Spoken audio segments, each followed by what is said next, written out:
मुलगा सौरव सोनावणेच्या एसआयटी चौकशीनंतर खासदार बजरंग सोनावणेंनी माध्यमांना प्रतिक्रिया दिली आहे। सत्य परेशान करता है लेकिन पराजित नाही अशा शब्दांमध्ये त्यांनी आपल्या भावना व्यक्त केल्या आहेत। दररोज वेगळे आरोप होतात असं म्हणत बजरंग सोनावणेंनी संताप व्यक्त केला। सत्य परेशान करता है पराजित नाही।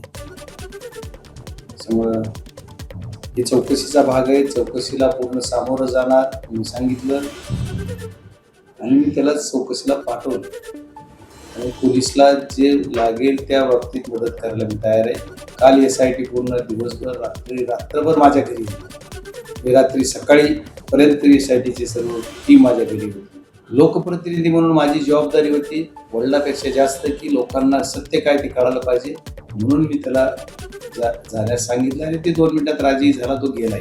रोज वेगळं उत्तर दिलं जातंय, हे वेगळा प्रश्न केला जातोय। एकदा थार गाडी गेली म्हणलं जातंय, एकदा थार गाडीमध्ये माझा मुलगा होता म्हणलं जातंय, एकदा असं सांगितलं जातंय की नाही त्या मुलांना गाडीत घेऊन घेतला, एकदा सांगितलं जातंय की पोलिसला दाब दिला, एकदा सांगितलं जातं की गुन्हा नोंद करायचा नाही म्हणून त्यांनी सांगितलं। गेल्या क्षणाला मीडिया समोर येऊन मुंबईतून सांगितलं माझा मुलगा याच्या दोषी असेल तर त्याच्यावर कारवाई करा।